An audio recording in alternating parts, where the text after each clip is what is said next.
నిన్న జరిగిన సార్వత్రిక ఎన్నికల్లో ప్రజలు ఒక ఉప్పెనలాగా, ఒక ప్రవాహంలాగా రావడం జరిగింది పోలింగ్ బూత్లకి. మా తాడేపల్లిగూడెం నియోజకవర్గంలో అయితే పెంటపాడు మండలంలో రాత్రి 11:48 జట్లపాలెం బూతులు కంప్లీట్ కావడం జరిగింది. అంటే ప్రజల్లో చైతన్యం వెల్లివిరిసింది. ప్రజాస్వామ్యం పట్ల నమ్మకం కలిగేలాగా మరి ప్రజలందరూ కూడా ఒక ఘనమైన తీర్పు ఇవ్వడానికి వాళ్ళు మరి ఈ 5 సంవత్సరాల్లో ఎన్ని ఇబ్బందులు పడ్డారో ఆ ఇబ్బందుల్ని ఎదుర్కొని ఈవీఎంలు అన్ని చోట్ల కూడా మరి కొత్తవి అవ్వడం వల్ల కొంచెం స్లోగా జరిగినా ఒక్క మనిషి 3 గంటల సేపు వెయిట్ చేసి ఓటు వేసిన పరిస్థితి. మరి ఓవరాల్గా మరి 80% పైగా రాష్ట్రంలో జరిగింది. తాడేపల్లిగూడెం నియోజకవర్గంలో మరి దగ్గర 82% దాటింది.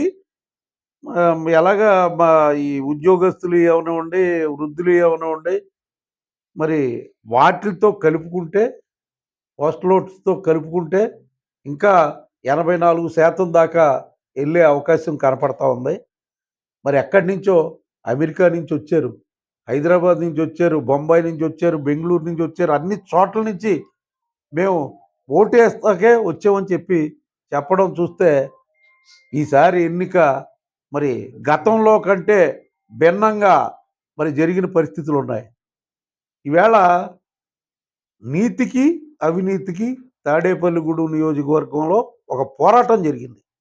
ఆ పోరాటంలో మరి నీతి గెలుస్తుందని చెప్పి, అది కూడా మామూలుగా గెలుస్తలేదు, పెద్ద ఘనమైన మెజార్టీ గతంలో ఈల ఆంజనేయులు గారికి వచ్చింది అలాంటి మెజార్టీ. ఆ థంపింగ్ మెజార్టీని మరి రీచ్ అవ్వకపోవచ్చు, కానీ పెద్ద మెజార్టీ రావడానికి అన్ని రకాల మరి ఓటర్లు చూస్తూ ఉంటే నిన్న నేనే ఒక పంచుకోవడం జరిగింది. మేము దీన్ని రూరల్ మండలంలో నేను తిరిగాను, పెంటపాడు మండలం టౌను మరి మా అభ్యర్థి బొలిశెట్టి శ్రీనివాస్ గారు, తాతాజీ గారు తిరగడం జరిగింది. మరి ఎక్కడ చూసినా మా కార్యకర్తలు మరి పోలింగ్ బూతుల దగ్గర వందల సంఖ్యలో, అసలు ప్రత్యర్థి పోటీ ఇచ్చే పరిస్థితిలో ఎక్కడా కూడా కనపడాల. ఉప ముఖ్యమంత్రి, పైగా ఉప ముఖ్యమంత్రి, దేవాదాయ శాఖ మంత్రి, మరి అతను తిరుగుతూ ఉంటే ఆయన వెనకాల నలుగురు వచ్చే పరిస్థితి లేదు. ఎక్కడికి వెళ్ళినా సరే మా కార్యకర్తలు మా వెమ్మటబడి మాతో పాటు ప్రజలు కూడా చెప్పేస్తున్నారు, ఈసారి కూటమి విజయం ఖాయం అని చెప్తా ఉన్నారు. అంటే ప్రజలు ఒక నిర్ణయానికి వచ్చేసి ఆ నిర్ణయంతో ఈవేళ మరి కూటమి ప్రభుత్వం ఆంధ్రప్రదేశ్లో పెద్ద మెజార్టీ 150 సీట్ల దాకా వచ్చే అవకాశం ఉంది. అలాగే పార్లమెంట్కి మరి 2, 3 పోతాయేమో తప్పితే మిగిలిన అన్ని స్థానాల్లో కూడా కూటమి కైవసం చేసుకుంటాకి సిద్ధంగా ఉంది. దీనికి ఇక్కడ కూడా కొట్టు సత్యనారాయణ మరి కక్ష సాధింపు చర్యలు, కనీసం మమ్మల్ని వ్యాపారాలు కూడా చేసుకొని ఇవ్వకోకుండా ఆ వ్యాపారాలు దెబ్బతినేసేలాగా మాట్లాడుతూ ఉన్నాడు. కొట్టు సత్యనారాయణకి సవాల్ చేస్తున్నాను నేను ఈవేళ. అతను మమ్మల్ని ఏదో బియ్యం ఏదో చేశారని చెప్తున్నాడు. నీకు దమ్ముంటే నీ ప్రభుత్వంలో 5 సంవత్సరాల నుంచి నేను సివిల్ సప్లైస్ కాంట్రాక్టర్గా ఉన్నా, 5 సంవత్సరాల నుంచి ఉన్నా. మరి ఇంచుమించుగా 4 జిల్లాలు చేస్తాం. మరి ఎక్కడా లేకపోయి ఉంటే నీకు చేతనైతే మేము చేసిన అవినీతి ఏదో నిరూపించవచ్చు కదా.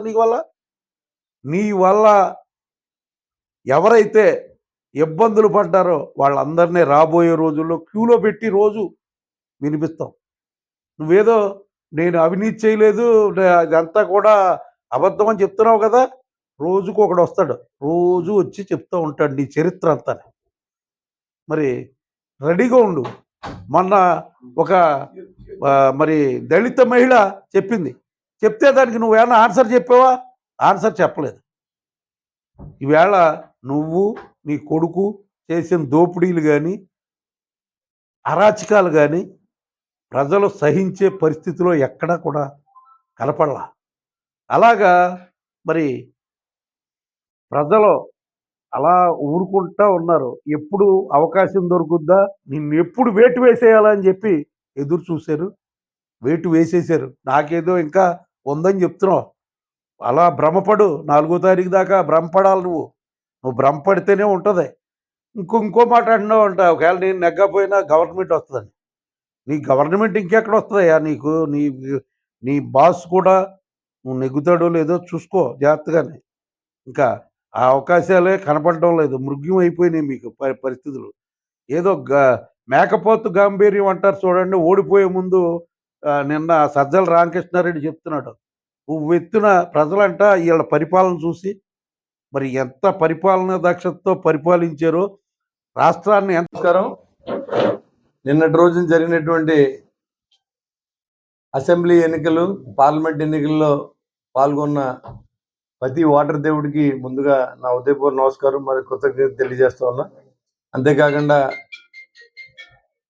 నా మిత్రుడు వరవల బాబ్జీ గారు, తెలుగుదేశం పార్టీ ఇన్ఛార్జ్, అదేవిధంగా మా అన్నయ్య ఎత్తకోట తాతాజీ గారు, BJP party in-charge Palluru Venkateswararao గారు,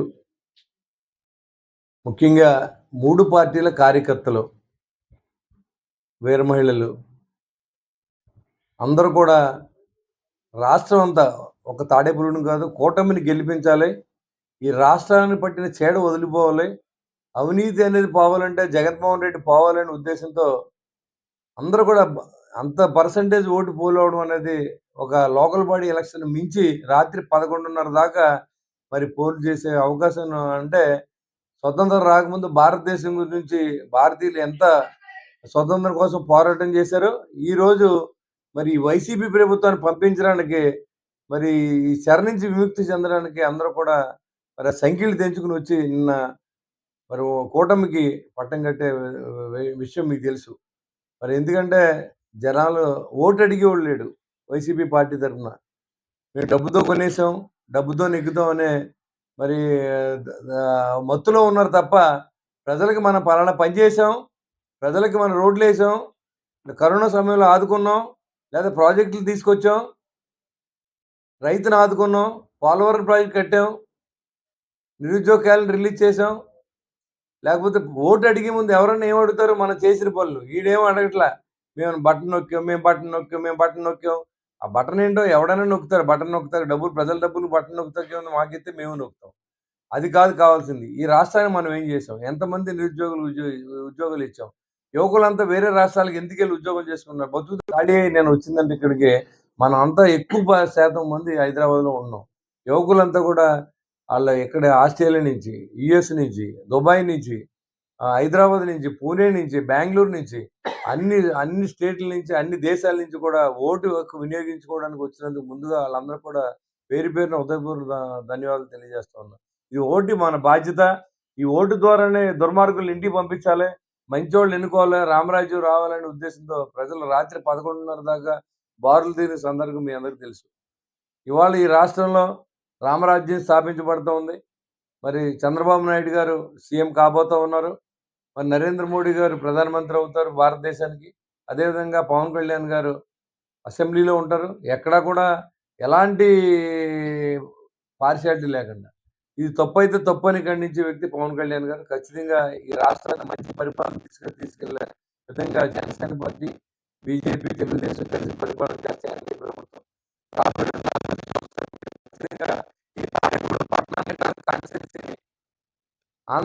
ఆంధ్రదేశంలో మొట్టమొదటి వరుసలో నిలబెట్టే విధంగా భగవంతుడు సహకరించాలని, నాకు సహకరించిన మిత్రుల సాక్షిగా, నాకు ఓటేసిన ప్రజల సాక్షిగా, ఎవరైతే ఇంత నమ్మి నాకు ఓట్లు వేశారో మీ అందరూ కూడా మీ కళలు నెరవేరే రోజు నేను తీసుకొస్తానని తాడేపల్లిలో మీ అందరికీ పేరున కృతజ్ఞత తెలియజేస్తా ఉన్నా.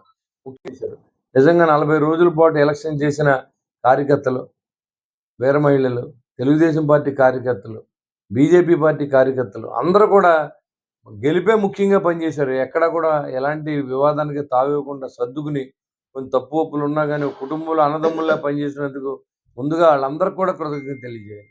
మరి రాష్ట్రంలో మరి తెలుగుదేశం, జనసేన, బీజేపీ జెండా ఎగురుతా ఉంది.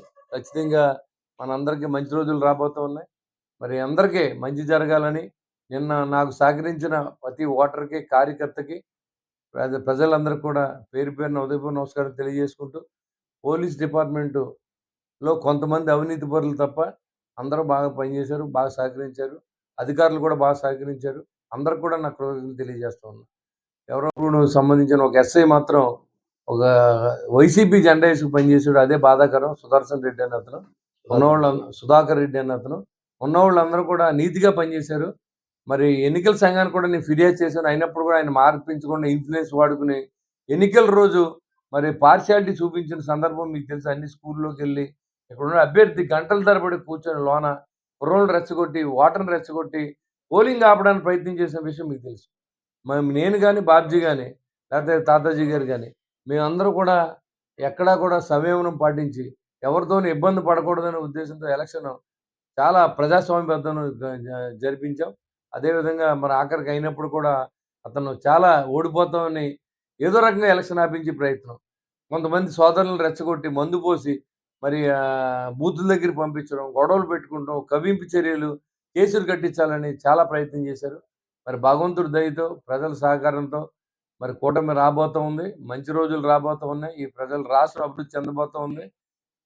మనం కన్న కలలన్నీ కూడా తీర్చే విధంగా భగవంతుడు మరి ఈ ప్రభుత్వానికి మరి నరేంద్ర మోడీ గారు కూడా సహకరించి ఇప్పుడు దాకా అప్పులు గొప్పగా ఉన్నటువంటి ఈ రాష్ట్రాన్ని, ఈ యువకుల్ని, ఈ ప్రజల్ని, ఈ రైతుల్ని అందరిని ఆదుకోవాలని చెప్పి నేను కోరుకుంటూ మరొక్కసారి నిన్న మాకు సహకరించిన కార్యకర్తలకి, అదేవిధంగా బీజేపీ కార్యకర్తలకి, తెలుగుదేశం పార్టీ కార్యకర్తలకి, వీర మహిళలకి, జనసేన పార్టీ కార్యకర్తలకి, నాయకులకి, ప్రజలందరూ కూడా ఉదయపూర్వ నమస్కారం, కృతజ్ఞతలు తెలియజేసుకుంటూ సెలవు తీసుకుంటాను. జై హింద్. నిన్నటి రోజు జరిగిన పార్లమెంట్ ఎలక్షన్, ఆంధ్రప్రదేశ్ అసెంబ్లీ ఎలక్షన్‌కి నిన్న జరిగిన కార్యక్రమంలో భాగంగా ఈరోజు కూర్చోవటం, ముఖ్యంగా ప్రజల్లో ఎంత చైతన్యం ఉందో నిన్న మేము చూడటం జరిగింది. ఎందుకంటే ప్రజల్లో కూడా ఇంత ఇబ్బందులు పడ్డారా జరిగిన 5 సంవత్సరాలు అనిపించింది. ఎక్కడికి వెళ్ళినా, ఏ బూత్‌కి వెళ్ళినా, నేను టౌన్‌లో ఇంచుమించు ఒక 20 బూత్‌లా తిరిగాను. అలాగే పెంటపాడు మండలంలో కూడా ఒక 15 బూత్లు తిరిగాను నిన్న. ప్రతి చోట కూడా హావభావాలు చూస్తే మనకి అర్థమైపోద్ది ప్రజలు ఎవరికి ఓటేస్తున్నారో, ఎవరికి సపోర్ట్ చేస్తున్నారో అని. నిజంగా నిన్న నేను చూసిన తర్వాత యువత కూడా నరేంద్ర మోడీ గారికి ఇంత ఆకర్షణ ఉందా అనిపించింది. ఎందుకంటే నిన్న పెంటపాడు మండలంలో కొన్ని రోల్స్‌లో వైఎస్ఆర్‌సీపీకి సంబంధించిన యువత, వాళ్ళ ఎమ్మెల్యే ఓటు ఎవరికో తెలియదు కానీ పార్లమెంట్‌కి మాత్రం మోడీ గారిని దృష్టిలో పెట్టుకుని మేము మోడీకి వేసామని చెప్పి నాకు వాళ్ళు ఓటేసి వాట్సాప్‌లో పెడుతున్నారు మాకు. అంటే మోడీ గారి ప్రభావం ఎంత ఉందో ఈ నియోజకవర్గంలో మనకు అర్థమవుతుంది. దేశవ్యాప్తంగా ఇప్పుడు దాకా చాలామంది అనుకుంటున్నారు ఆంధ్రప్రదేశ్ ఈ దక్షిణాది దేశాలు కాదు, ఉత్తరాది దేశాలనే మోడీ గారికి పిలువ అని. కానీ నిన్న ఎలక్షన్ చూసిన తర్వాత దక్షిణాది రాష్ట్రాల్లో కూడా, ముఖ్యంగా ఆంధ్రప్రదేశ్లో కూడా మోడీ గారి ప్రభావం చాలా యువతలోకి వెళ్ళింది, ప్రజల్లోకి వెళ్ళింది, మహిళా సోదరులకు వెళ్ళింది. ఆయన సేవా సర్వీస్ కానీ, ఆయన సంక్షేమ పథకాలు కానీ, మోడీ గ్యారంటీతో ప్రకటించిన Bharatiya Janata party main stream కానీ, ఇవన్నీ కూడా చాలా ప్రజలకి బాగా కనెక్ట్ అయ్యారనిపించింది నాకు నిన్న విధానంలో. మరి ఇంకా మనం ఇక్కడ జరిగిన ఎలక్షన్లో ఇంకో అతి ముఖ్యమైన విషయం ఏంటంటే 98, 99 బూతుల్లో నిన్న సాయంత్రం మరి స్థానిక ప్రజాప్రతినిధి అక్కడికి వస్తే ఓటర్లు తిరగబడ్డారు.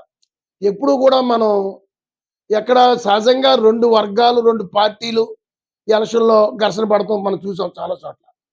కానీ అతను వచ్చి ఆ బూత్లో నుంచుంటే రమారమి అక్కడ 700-800 మంది 3 బూతుల్లో బయట లోపల వెయిట్ చేస్తుంటే ఈ ఏదైతే ఈ యొక్క ఈవీఎంస్ మిషన్లు ఉన్నాయో కొత్త ఇవ్వటం వలన పొద్దునుంచి ఇబ్బంది పెడుతున్నాయి. బాగా స్లో మూవ్ ఉంటుంది. అది నా 5-6 సార్లు మాడాను. మనకి టీవీలో కూడా చెప్పారు కొత్త మిషన్లు దేశవ్యాప్తంగా ఇబ్బంది ఉంది, స్లోగా మూవ్ అవుతుందని.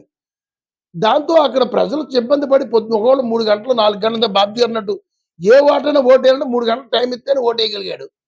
అంత ఇబ్బందిలో ఉంటే ఈయనొచ్చి అక్కడ ఈయన మాట్లాడిన మాటలకి అక్కడ ఓటర్లు నిజంగా ఈయన మీద నేను లేకపోతే నిజంగా అక్కడ ఆ టైంలో ఓటర్లు కనబడిపోదురు ఆయన మీద. అంటే నాకు చాలా ఆశ్చర్యపోయా. ఆళ్ళు ఎన్ని రకాల భాషల్లో ఆయన్ని దుష్పాలాడారో నేను విన్నాను. అంటే ఇంత బాధ ఈ తాడేపల్లి నియోజకవర్గం ఓటర్లలో ఉందా అనిపించింది నాకు. ఆళ్ళు చెప్పిన మాటలకి. అతి కష్టం మీద ఆయన్ని బయటికి పంపడం. మరి ఈ రకంగా చూస్తే తాడేపల్లిగూడెం నియోజకవర్గంలో కాదు కూటమి కూడా ఈ యొక్క రాష్ట్రంలో అత్యధిక మెజార్టీ కూటమి సీట్లొస్తాయి. అందులో డౌట్ లేదు.